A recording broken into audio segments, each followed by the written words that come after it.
Moving on to the next panel, we've got the global prescription. That's the subject. And I'll invite Abhay Dandekar, the session chair, to come up. Abhay to come up, and then I'll bring his panelists up. Amita Gupta is an Indiaspora member from Baltimore. Amita, please come up. And then we are also delighted to have with us Anil Soni. Please come and take it away.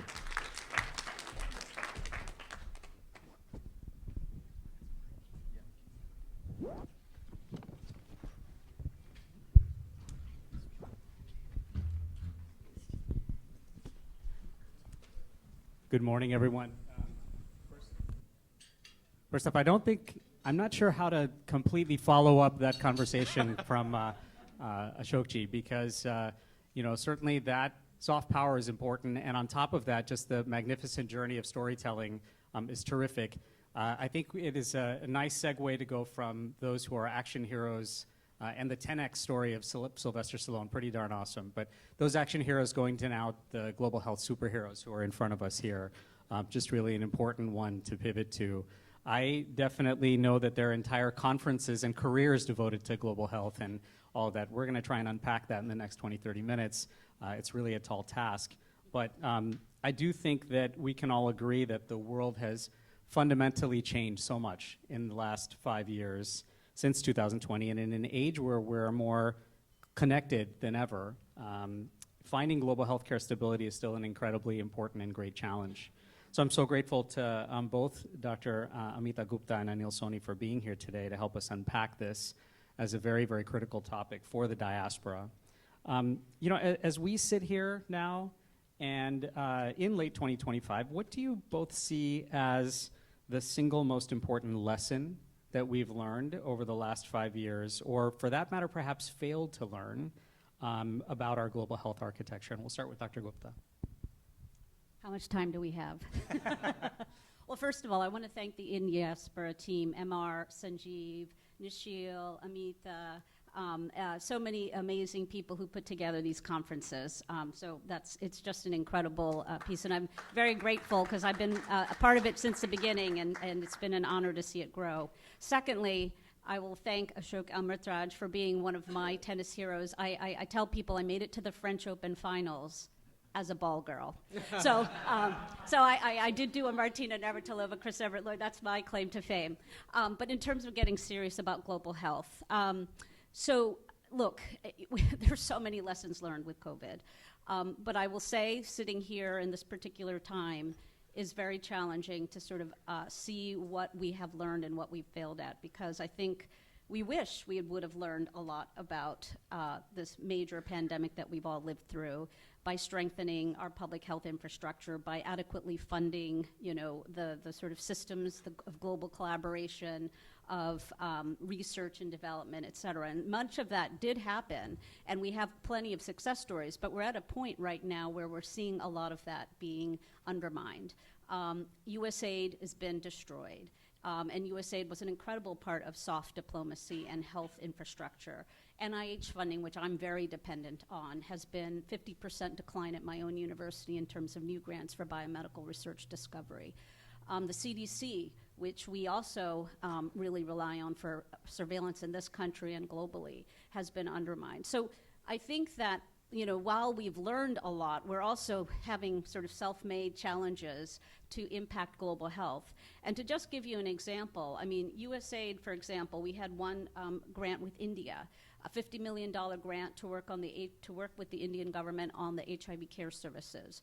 Overnight in February was ended.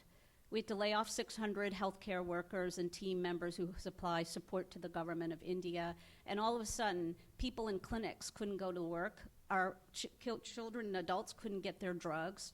And to this day, it's still not fully sort of recovered. So while we sort of understand some of these things as being far away, they're very much a part of what we do and our responsibility in the global health infrastructure. And I have a lot more to say, but I want to give Anil a chance to sort of comment on that as well. So first I just want to say, repeat the thanks. I've never been to an Indiaspora event, and I'm a child of immigrants, and just to be in the audience this morning, I'm inspired by the people in this room to tackle the challenges of the moment. And in terms of the last 25 years, and because all of you don't work in global health, Amita knows this well, I'm sure, but I just want to describe what we mean by global health in the very basic terms. All of you come from, in one way or another, India, and you've seen inequity. There are people in the streets, they don't have access to healthcare, and there's people in mansions, and a lot of our ability to succeed in the world depends on where we were born, on latitude and longitude, more than our intrinsic capacity. And for me as a child, what I learned, thanks to my parents, was everyone should have a fair shot. So global health over the last 25 years has been an opportunity to try to give people a fair shot, and sometimes that literally means a vaccine, so that they have enough health that their intrinsic capacity can come out and that they can succeed in the world. That's the basics of global health. And the lesson of the last 25 years, the positive one, is what we're able to achieve together. So over the last 25 years have been a renaissance in global health. You have wealthy people like Bill Gates saying, I want to put my wealth towards health. You have Democrats and Republicans.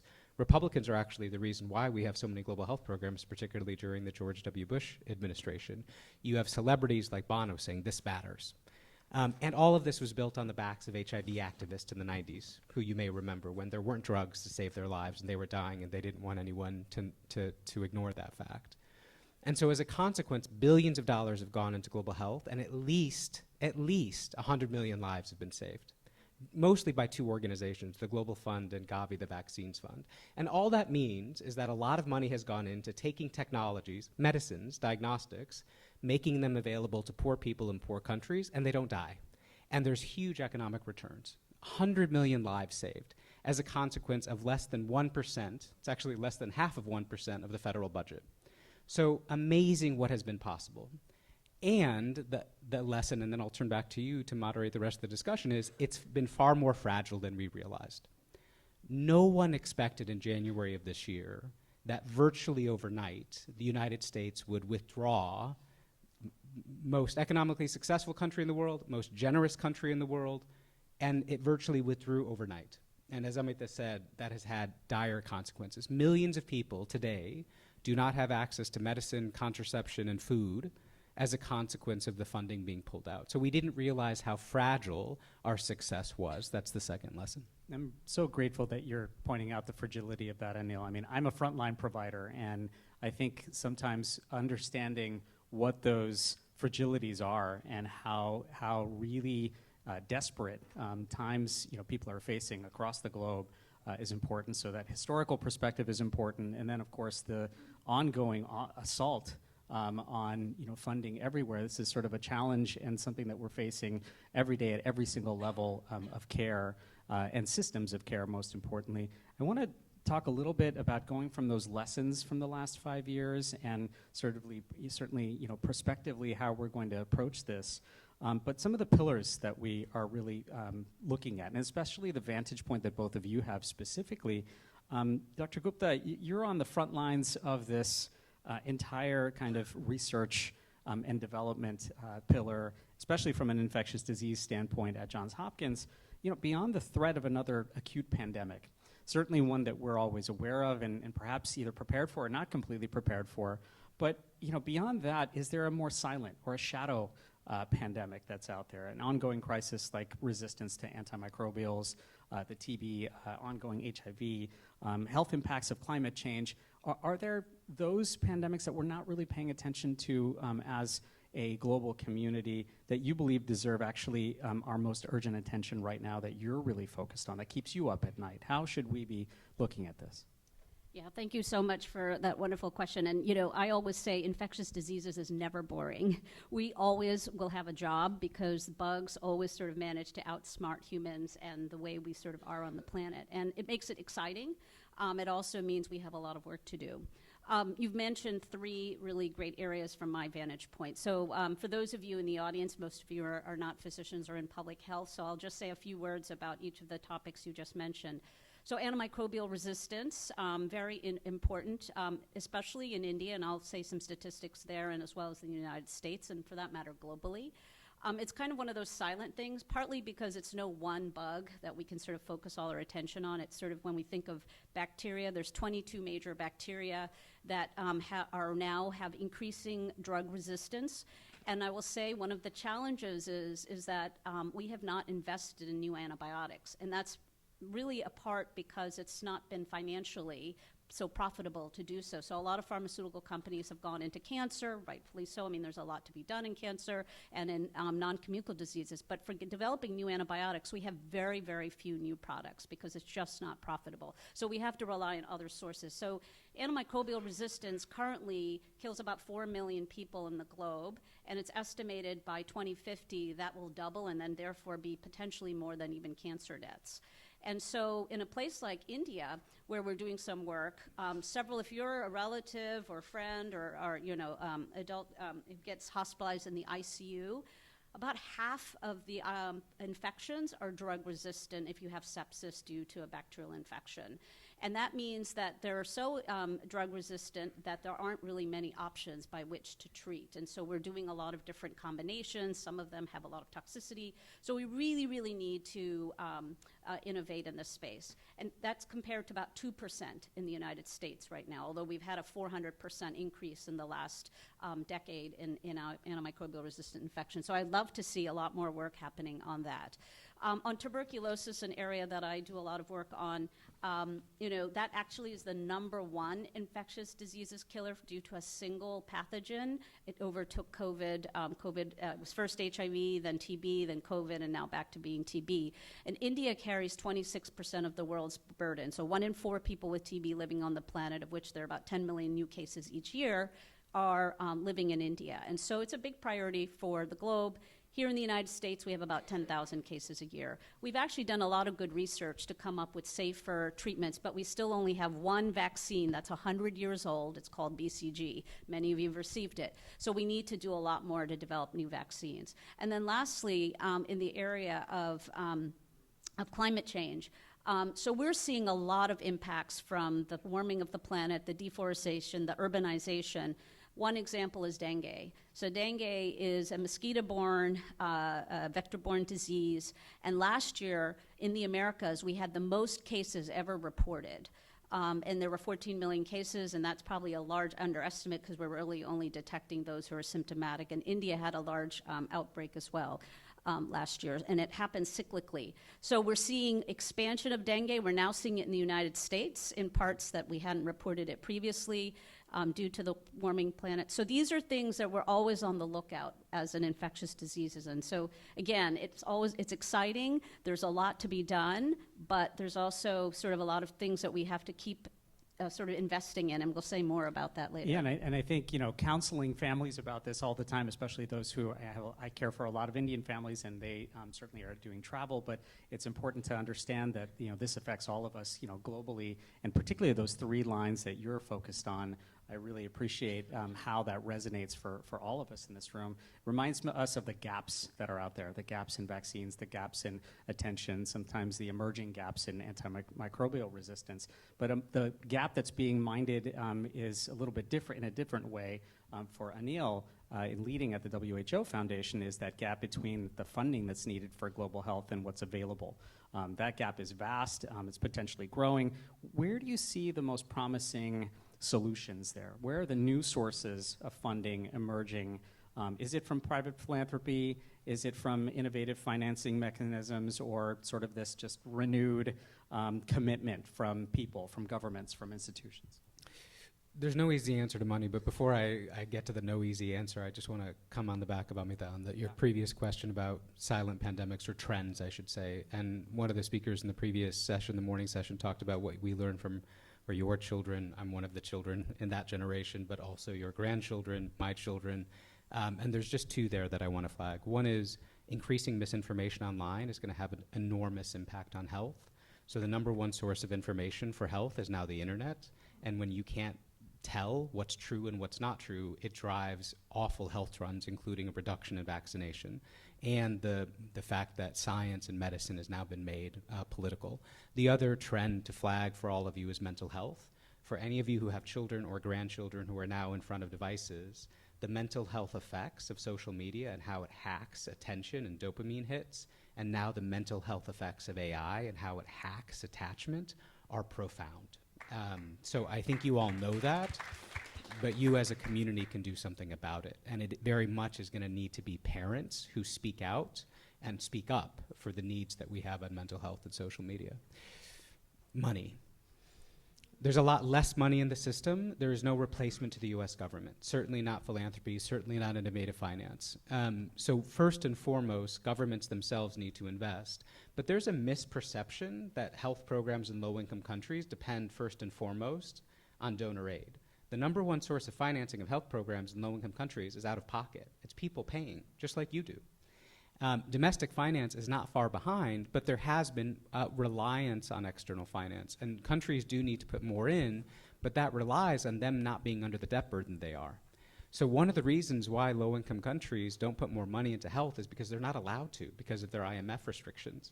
So it's not easy, but creating income at the national level through taxation, now they're considering taxing a so-called sin tax, so alcohol, cigarettes, taxing.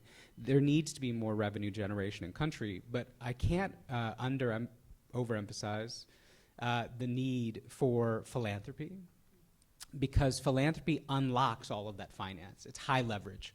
So what philanthropy, and I've spent a lot of this year, someone mentioned Jeff Scholes, the Skoll Foundation has come in to support measles surveillance around the world. Philanthropy can keep the lights on of life-saving programs, and it can enable better technologies. Amita was talking about some of the amazing technologies we have, including Wolbachia for dengue, a malaria vaccine, new meds for MDR TB medicines. We have tremendous technologies, and those are largely enabled by philanthropy. So we need more of that, so each of the government dollars can stretch further. But there is going to be less with less. So this isn't, we've lost all the US money and just as much is going to happen. We're going to do less with less, but we have to do as much as possible with the financing available, and that's where philanthropy helps. First off, as both a parent and a pediatrician, I echo the two things you said in the beginning with misinformation and the things that we have to pay attention to, both from the misinformation side and the mental health aspect of this as well. Second, I would want to sort of see what Dr. Gupta's reflections are on that. It's like, so how do you solve that? How do you pitch this to other sources of funding that are out there, especially at the institution level where you sit and have that front row seat? Well, I think Anil made the excellent point. I mean, I think that we are actually all trying to sort of identify foundations in philanthropy to keep the lights on. That's absolutely essential. I think it's sort of a lesson to sort of say, don't put all your eggs on one basket. I mean, so Johns Hopkins is probably the most dependent on federal funding. I mean, we're close to the U.S. government, but that's sort of been our success story, where 80% of our research is funded by the federal government. So we have had sort of significant impacts. And so what we're trying to do now is to actually reach out to philanthropy and to foundations in a much more rigorous way, and to industry for public-private partnerships. And I would say that some universities have done a better job of that. So I think, you know, the U.S. government is the #1 largest funder, and absolutely, like Anil said, I mean, there are a lot of, you know, governments themselves are trying to finance, as is individuals, to sort of pay for their care. But we sort of have to be creative and find new solutions. I think the information, mistrust of information, and it is truly sort of an existential threat right now. When you have a leader of a government telling you that, you know, more people died from COVID vaccinations when we saved more people from COVID vaccinations, and, you know, it's irrefutable. There are multiple studies over and over again to sort of show the impact of how important that was. In fact, vaccines have saved 150 million lives in the last 50 years based on sort of analyses that the WHO and others have done. A lot of that was the measles vaccine, because kids were dying of measles, and now we eliminated measles in the United States in 2000.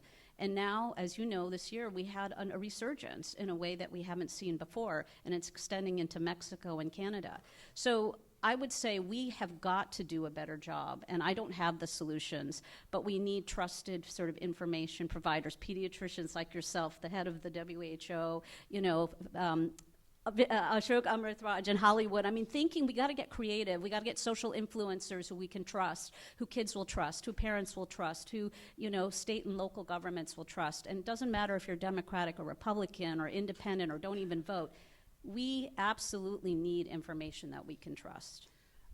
First off, I was hoping you would have the solutions, but yes, we're all going to work together for both of these. But before we finish up, I do have one thing. I mean, technology is at the forefront of all of these solutions. And whether we like it or not, for us to develop trust, we need a symbiotic relationship, as was mentioned with AI. So whether it's AI or another technology, very briefly, are there exciting technologies that both of you think have great synergistic or harmonizing roles to play in the work that you do? Maybe if there is a technology that you're really thinking about that's at the forefront, and perhaps maybe the guardrails. Very briefly, if you have thoughts on that, Anil, maybe you can start. This is the last question, right? Second to last. Okay. So yes, I'll just give a couple of examples. Amita mentioned dengue. So sometimes it's tried and true technology. So there's actually a naturally occurring bacteria named Wolbachia that you can integrate into mosquito populations that prevent the spread of a disease. It's wild, right? Like this is something out of a sci-fi movie of the 80s or 90s. And this is now possible in Indonesia, Brazil, other countries are scaling this up. So there are ways that we can have a profound impact on the diseases that we see on the rise, particularly because of climate change. The other one, because you can't get through a panel without talking about AI, is that there just aren't enough specialized healthcare workers in low-income countries, or by the way, high-income countries. We do not have enough relative to demand, and technology is going to have a profound impact on that. So you have low-cost portable ultrasound devices now across the developing world, and AI helps read the results of those devices, so you don't need radiologists in places where you simply don't have radiologists. And you can now even do robotic telesurgery. There's a urologist named Vipul Patel who's based in Florida, and he removed a prostate of a patient in Angola, real time. He was in front of a robotic device, and he was instructing the robotic surgery in Angola, real time, tens of thousands of miles away. So there's a huge opportunity for us to improve public health, but if we don't have enough capital, if you don't have enough gas in the tank, then those technologies don't have the impact they otherwise could. Yeah, well, it's hard to top. Those are excellent examples, Anil, and thank you. Those are really outstanding. I will just say more of sort of perhaps a small practical example, which I think and it's not just global health, it's also relevant to the work that we do as clinicians in the clinic, is to spend more time with the patient. And so I actually now really enjoy having my iPhone on. I obviously get consent, and I can actually look at my patient in the eye instead of typing in the computer and doing this the whole time, and how frustrating is that when you go into the clinic and you feel like you're not the sort of center of attention, because as humans we need that eye contact, we need that sort of interaction. And so I think technology that way, whether you're in India in a clinic in India or you're here in the United States in a clinic, I love the idea that can sort of do all my paper note-taking and sort of formulate a note that I can just quickly look at. And over time, that'll just get better and better, and sort of also bring what should be the next step, what should be the clinical decision based on the information and history-taking. So I think that in that way, technology can be very exciting. And you've already heard about things like pathology being able to be read with more accuracy, radiology, and I think there's a lot more that can be done. We need good data sources for prediction of human disease, who does and doesn't get it, what should we focus our resources on based on sort of predictive algorithms using good data sets. I love that both of those really focus on not only the high tech and the sci-fi, but what low tech is really out there to do. They're all designs on optimizing human relationships. And at the end of the day, that's what healthcare is all about. So I want to close on this idea that, all of us at Indiaspora, I always think about these functions, not just what the content was, amazing way, but how we leave. What is it that we do? What is our outcomes? What our actions are? So I'm curious for both of you, what's a call to action to this group? What's a call to action for all of us, for that matter? How should we find a new understanding, a corrected misconception? What's a call to action for a task, not just for those who are in this group, but for that matter, the people we influence and the people that we care for? What are both of your sort of calls to action for us? I'm going first. So I really appreciated the call to action earlier this morning, and I just want to link ours on health to that one. We live in an inequitable world where technology has great opportunity, but also great threat. People are being left behind, and whether it's acting as allies to the communities who are already under attack in this country or contributing to global health, my call to action is increase the quantum of your engagement. Whatever that is, but quantify it.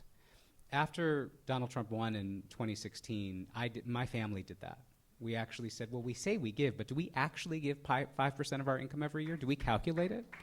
And so since that year, I now make sure that I actually know what that number is. And then I don't know where it's going to go, but I hold myself accountable so that I can say to my parents, I give away 5% of what I earn every year. Maybe it can be 10. Maybe it's a percentage of your wealth. Maybe it's a percentage of your time. But quantify what you give back to contribute to the world you want and hold yourself accountable to increasing that quantum. For global health, if you want to do anything in global health, talk to Amita, talk to me. 30,000 people die every day for preventable causes. I guarantee you I can find a really good way to use some of your capital or resource to have an impact on that and to save lives. I will help your family save countless lives if that's what you want to do. But if that's not what you want to do, that's okay. But do something, and do something more next year than you did this year. Well, all I'll say is stay engaged, stay curious, and really take Anil's advice for really increasing your quantum of engagement. And really try to ask questions. Don't just assume what you're being told is the right information. And so, and especially for young people, we have a lot of faith, and we rely a lot on our young folks to kind of be the next generation to sort of come up with new innovative solutions to help us navigate complex problems that we're all living in. Yeah, I love that reflection. Celebrating the past, what we're doing today, and of course the prospect for tomorrow. And again, Global Health Superheroes with both Dr. Gupta and Anil Soni. Thank you both so much.